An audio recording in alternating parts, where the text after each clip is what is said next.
Alright, what's going on guys? Gino checking back in for another video today, and in this video I'm going to be explaining my pull workout for my new push-pull legs routine. Now, as you guys may or may not know, I switched to my push-pull legs routine a couple of months ago, so I decided that it would be a smart idea to guide you guys through what I do on a push day, a pull day and a leg day. Now this video will go over my pull day, so I'm going to show you guys all the back exercises that I do. I also hit some rear delts and some biceps. Now I'm going to be explaining all the exercises that I do, why I perform them, how I perform them, the sets and the reps and so forth. So without further ado, let's head to the video. Alright, so the first exercise we're doing here is the machine-led pull-down. Now for this exercise we did 4 sets of 10 to 12 reps. Now normally I'd rather choose the normal cable-led pull-down machine, but it was taken at the moment of this workout, so we decided to choose this variant, since either one is fine to do. Now on my first 2 exercises of the pull workout, I like to go a little bit heavier, but still chase the 10 to 12 rep range. Now the reason I'm going a little bit heavier, is to promote a bit of overload stimulus on my back in order to make progress on my pulling exercises. Now on this exercise, I focus on leaning back just slightly to stimulate more of my lat fibers. I find personally that when I stay too upright on a lat pull down, then my biceps tend to take over the movement instead of, laying the tension on my back muscles. Now I actually told this to my friend Maximiliano, who I'm training with in this video, and he said that he felt his back way better as well compared to staying upright. So it might help you out, if you have the same. Alright, the second exercise is the low row. We did 4 sets of 10 to 12 repetitions. Now like I said, since this is the second exercise, we went a bit heavier on this one to promote overload on the muscle. Now there are 2 ways you can perform this exercise. You can perform it more trapezius focused, in which you pull the handle higher towards you and focus on protracting your scapula at the stretch and retracting your scapula at the contraction part of the movement. Or you can perform it more lat focused, in which you pull the handle more towards your lower ab area. Now both variations are absolutely fine, and it's up to you whether you want more stimulation on your traps or your lats. Now me personally, I go a bit in between the two to have the best of both worlds when it comes to stimulating both the trapezius muscles and the lat muscles. Alright, so now that we have our heavy back exercises done, we're moving on to the quote-unquote lighter pulling exercises for a bit more controlled stimulation. Alright, the exercise we're doing right here is the close grip pull down. Now since we already did a shoulder width pull down movement as the first primary back movement, we chose to do a close grip pull down movement here to stimulate more fibers of the back. Now simply because I'm personally a big fan of hitting your back from multiple angles and thus multiple grips, since you will perform a slightly different range of motion. Now again, we're leaning back slightly to keep more tension on the lats and sort of moving back with the weight to let the lats get a full stretch at the end of the movement. Now on the first 2 pulling exercises we did 4 sets of 10 to 12 reps. On the other 2 pulling exercises we're doing 3 sets of 10 to 12. Now the reason behind this is because I'm spreading out the volume throughout the week.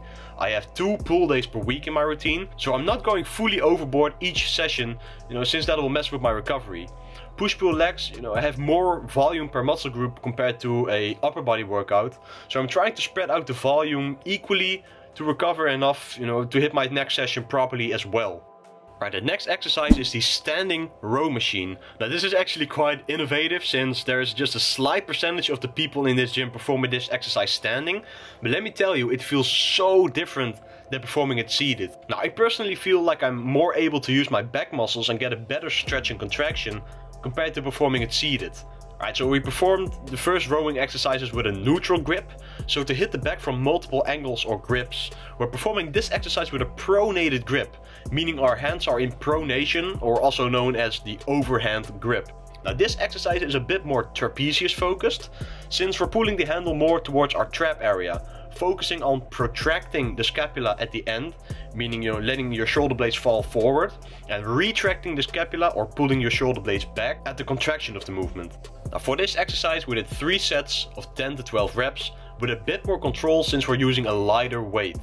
Now also the reason that the weight is a little bit lighter is because you're utilizing protraction and retraction of the scapula. Now if you were to use a really heavy weight, since you're using your shoulder blades, your scapula in this movement, it would be a bit more unsafe to do it without much control in the movement. So using a lighter weight, focusing on protracting and retracting the scapula will make sure that you're putting more emphasis on the trapezius muscles. Alright, and then after the main pulling movements, we're moving on to some accessory work. Now the first exercise is the cable pullover. Now let me tell you, this exercise will give you such an amazing stretch on your lats. And I personally feel it's one of those exercises that allows you to stimulate every last fiber from your back after the standard pulling movements. You can kind of compare it to doing flies after your bench press and your dumbbell press. It's simply to add some more volume onto your muscles and focus on stretching and contracting without going overly heavy. Now I like to lean a bit forward into the movement, since I find that it allows me to get a full stretch on my lats. 3 sets of 15 reps, since it's just an accessory movement. It's something you do after your heavy or your main pulling movements, simply to finish off the last muscle fibers. Alright, and then to isolate the rear delts, since this is a pull day, we're doing some rear delt flies, 4 sets of 15 repetitions. Now since this is a small muscle, you can easily add some more volume, and also for postural benefits, hitting your rear delts properly is a really smart choice if you want to have healthy shoulders. Now what you want to focus on with this exercise is to keep your scapula protracted, so basically the opposite of a chest fly where you keep your scapula retracted. Now this will allow you to keep the tension on your rear delts instead of putting it on your back. Now this might seem counterintuitive since it is a quote-unquote back day, but since you want to isolate your rear delt with this exercise, it's a smart idea to keep your scapula protracted to keep the tension on the rear delts, since you already stimulated your back with the main pulling movements. Alright, so now that all the back exercises are done, we're moving on to biceps.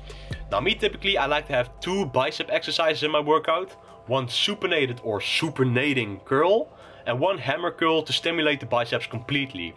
Alright, so the first exercise is the supinated curl, 3 sets of 10 to 15 repetitions. Alright, supinated means that we're keeping our palms towards the ceiling in a supinated grip. This allows for a constant tension on the biceps, thus utilizing more damage to your muscles. Now I like to alternate between a heavier weight on some days and a lighter weight on other days to switch things up and to stimulate more overload on my biceps, on the heavier days, and a bit more control on the lighter days, while still utilizing the same rep range of course. Now I also alternate between cable curls and free weight curls, simply for variety and the difference in stimulation. Cables allow for more constant tension and dumbbells make it a bit easier for you to stimulate more overload on your biceps. Right, and the last exercise of the pull day is the hammer curl, 3 sets of 10 to 15 repetitions. Now this exercise mostly stimulates the brachialis muscle, which is on the side of your bicep, in between your bicep and your triceps. Now by training this muscle, your arms will appear more thick from the side, thus creating a more full look to your biceps. Now be sure to keep your arms in a neutral grip, to keep the tension on that muscle and not turning it into a standard supinated or supinating curl. Alright, and that is it for the pull day. Now if you have any questions regarding the routine, please leave them in the comments down below. And on that note, I would like to conclude this video, guys. I hope you all enjoyed. If you did, please be sure to smash that like button, because it really helps out the channel grow. Comment down below, subscribe to the channel for so much more content coming really soon. I'm out, guys, and peace out. See you in the next one.